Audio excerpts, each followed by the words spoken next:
కావాల్సిన పదార్థాలన్నీ రెడీగా పెట్టమంటే ఏం చేయవు. ఆల్రెడీ తెచ్చి పెట్టాను.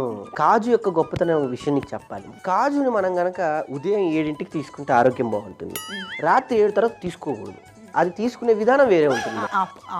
అర్థమైంది. ఇప్పుడు కావాల్సిన పదార్థాలు ఇక్కడ పెట్టి పక్కన బాబాయ్ ఉన్నాడు, నీకు కొంచెం కూడా భయం లేదు రాకేష్. శాలరీ ఇస్తే ఏదైనా ఉంటుంది. ఏమి ఇచ్చాడు, ఏ బ్యాంకులో వేస్తాడో తెలియదు, ఎంత ఇస్తాడో తెలియదు. Okay, mushrooms. ఇవి మష్రూమ్సా? అవును. అంటే వైట్గా ఉంటాయి కదా బేసికల్లీ మష్రూమ్స్ అంటే. కొంచెం ఉడకబెట్టేసాను దాన్ని, సో అందుకని కొంచెం ఆ కలర్లో ఉన్నాయన్నమాట. Okay okay. ఒంటికి చాలా చాలా మంచిది. ఓకే. అందులో ప్రోటీన్ బాగుంటుంది. ఏ ప్రోటీన్ ఉంటుంది? తినే ప్రోటీన్.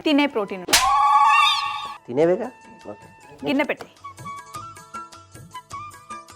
మీకోసం ఎన్ని సంవత్సరాల నుంచి చేస్తున్నారు మీరు? 6 సంవత్సరాలు అవుతుంది. ఓకే, ఇంకొక 6 సంవత్సరాలు కొనసాగిద్దామనేనా? అందులో నాకు నచ్చే సెగ్మెంట్ ఏంటి తెలుసా మీ కార్యక్రమంలో? ఉత్తరాలు వస్తాయి చూడండి. అవును. నాకు భలే ఇష్టమైన సెగ్మెంట్ అండి అది. మన వాళ్ళు ఎంతో ప్రేమతో నాకు ఉత్తరాలు రాస్తూ ఉంటారు. వాళ్ళు అడిగిన వంటకాలు నేను చేయడం నాకు చాలా ఇష్టం. నేను ఒకసారి ఒక ఉత్తరం రాశాను, మీకు రాలే. అడ్రస్ మర్చిపోయి మాది రాసుకున్నట్టు వెళ్ళింది. సరే, దీన్ని కొంచెం ఫ్రై చేయాలి. కొద్దిగా ఆయిల్ వేయాలి. ఆయిల్. యా. ఈ లోపల బాబాయ్ గెస్ట్ పేరు చెప్పొచ్చు కదా. ఎవరి పేరు చెబితే ఆయన వచ్చేది ఏందో కానీ ఈయనకు బీపీ పెరుగుతుంది. నిమిషానికోసారి ఎవరి పేరు చెప్పలేదు. నువ్వు ఆగమయ్యా స్వామి. చెప్తా హాస్పిటల్ తీసుకెళ్ళాలి. వచ్చిన తర్వాత ఇంకా థ్రిల్ అనిపిస్తుంది మీకు. అనిపిస్తుంది. He will enthrall you. ఇప్పుడు జీడిపప్పుని చక్కగా వేయించుకోవాలన్నమాట. జీడిపప్పుని వేయించుకునేటప్పుడు ఎక్కువ కలర్ రాకూడదు, లైట్ గా ఉండకూడదు. వీటి మీద ఉప్పు కారం వేసుకొని తింటే బాగుంటుంది, చాలా బాగుంటుంది. ఇలా వేయించుకున్న జీడిపప్పుని మళ్ళీ తీసి పక్కన పెట్టేద్దాం. అదంటప్పుడు వేయించడం దీనికి టేస్ట్ కోసం అబ్బాయి. Okay okay. ఏం తెలీదు, మళ్ళీ బాబాయ్ హోటల్లో వంటలు నేర్చుకుంటున్నాం ఏంటో. జీడిపప్పు వేయించడం అయిపోయింది. ఇప్పుడు మనం ఇందులో వేడిగా ఉన్న నూనెలో ఉల్లిపాయలు వేసుకోవాలి. సన్నగా తరిగి పెట్టుకున్న ఉల్లిపాయలు. ఇట్లానే చెప్తుంటారు అక్కడ కూడా? అంతే. మాది ఇక్కడ అంత ఉండదు మరి. కొయ్యి వేసేయి, అది అట్లా పగలగొట్టడమే. ఇందులో కొంచెం నూనె పడుతుంది, ఇంకొక స్పూన్ నూనె. గోవాలో ఉల్లిపాయలు ఏమంటారు తెలుసా? ఆనియన్ అంటారు. కాదు, ఉల్లిపాయ అంటే. ఇందులో కొద్దిగా ఉప్పు వేస్తే ఉల్లిపాయలు చక్కగా వేగుతాయి అన్నమాట. అలాగే ఇందులో కాస్తంత కరివేపాకు, సన్నగా తరిగి పెట్టుకున్న వెల్లుల్లి ముక్కలు. ఇంత పద్ధతిగా నాకు ఎప్పుడు నేర్పింది ఏంటి బాబాయ్ నువ్వు? అసలు నువ్వు ఎప్పుడు శ్రద్ధ పెట్టి నేర్చుకున్నావని.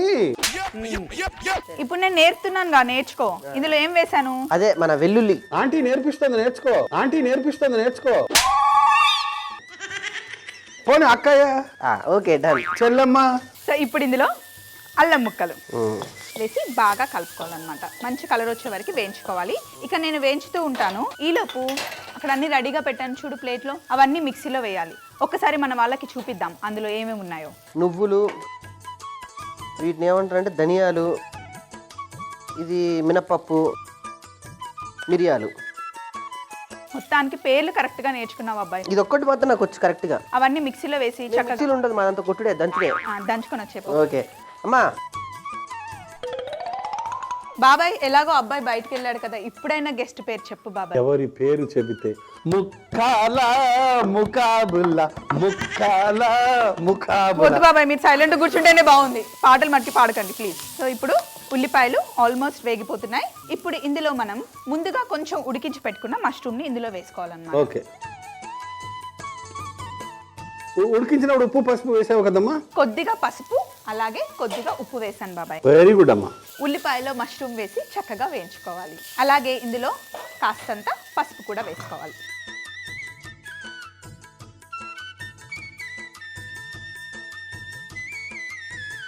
ఇంత కష్టపడి వంట చేస్తుంటే కూడా నీకు గెస్ట్ పేరు చెప్పాలనిపించట్లేదా? ఎవరి పేరు చెబితే స్వరాలు నాట్యం చేస్తాయో ఆ పేరు కోసమే వెయిట్ చేస్తున్నాను బాబాయ్. అంటే నా ఉద్దేశం మీకు అర్థం కావట్లేదు. ఎవరు గొంతెత్తితే గమకం. అబ్బాయ్ ఎవరిక్కడ నన్ను పిలిచింది? బుర్ర తినేస్తున్నాడు రా బాబు, అస్సలు పేరు చెప్పట్లేదు. నువ్వు ఈ మధ్య బుర్ర తినడం కాదు, ఆయన బుర్ర మీద జుట్టు మొత్తం ఊడిపోయింది. అర్థమైంది చూసావా ఎట్లా? నేను చెప్పిస్తాను, నేను లైన్ లో పెడతా కదా. దానికి ఒక ట్యాకిల్ ఉంటుంది. మా బాబాయ్ కనుక లైన్ లో పెట్టానంటే, నాన్న బుజ్జి పాలు తాగుతావా, మంచినీళ్ళు తాగుతావా, చాక్లెట్ తింటావా? ఇంతకి గెస్ట్ ఎవరు నాన్న? ఆయన గళమెత్తితే గమకం. ఓకే. స్వరపరిస్తే సంగీతం. ఓకే. మనోహరం మనోల్లాసం. మనోహరం మృదు మధుర మనోజ్ఞం. నేను కనిపెట్టేశాను.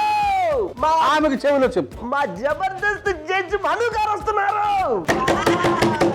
ఈ లోపల నేను ఇక్కడ నువ్వు తీసుకొచ్చిన మసాలా పొడి వేసేస్తున్నాను. మను గారి పేరు చెప్పావు, నాకు ఇంకా ఎక్కడ ఆనందం ఆగుతుంది బాబాయ్. ఆయన వచ్చేంత వరకు నాకు టెన్షనే బాబాయ్. ఆయన వచ్చే లోపల ఈ వంటకం ఫినిష్ చేస్తే నేను కూడా నువ్వు ఆగుతల్లి ప్రతిదానికి తుత్తు అంటుంటావు. ఇందులో జీడిపప్పు పొడి వేస్తున్నాను. ఏం వేసావు? జీడిపప్పు పొడి, వెరీ గుడ్. అలాగే కారం. లైట్ వేసావా లేకపోతే కారం పంపించావా? 2. వేడిగా లేదా?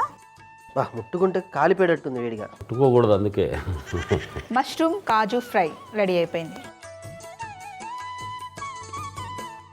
చాలా జీడిపప్పు వేశాను కదా, కొంచెమే ఉందేంటి? అంటే ఈ గ్యాప్లో 2 అటు వెళ్ళినాయి, 2 ఇటు వచ్చాయి, 3 బయటికి వెళ్ళాయి.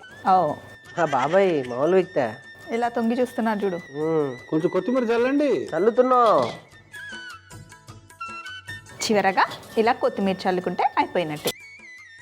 ముందుగా వేయించి పెట్టుకున్న నువ్వులు, ధనియాలు, మినపప్పు, మిరియాలు పొడి చేసుకొని పక్కన పెట్టుకోవాలి. అలాగే ఒక కడాయిలో నూనె వేడి చేసుకొని అందులో జీడిపప్పు వేసి వేయించి తీసి పక్కన పెట్టుకోవాలి. అలాగే అదే వేడి కడాయిలో ముందుగా తరిగి పెట్టుకున్న ఉల్లిపాయ ముక్కలు, ఉప్పు, కరివేపాకు, వెల్లుల్లి ముక్కలు, అల్లం ముక్కలు వేసి 2 నిమిషాల పాటు మగ్గించిన తర్వాత దాంట్లో ముందుగా ఉడికించి పెట్టుకున్న మష్రూమ్ వేసి మరొక 5 నిమిషాల పాటు వేయించుకోవాలి. అలాగే దీంట్లో మనం చేసి పెట్టుకున్న మసాలా పొడి, జీడిపప్పు పొడి, కారం, వేయించి పెట్టుకున్న జీడిపప్పు వేసి కాస్త వేగిన తర్వాత కొత్తిమీర వేసుకొని ప్లేట్లోకి తీసుకుంటే ఎంతో టేస్టీ అయిన మష్రూమ్ కాజు ఫ్రై రెడీ అవుతుంది.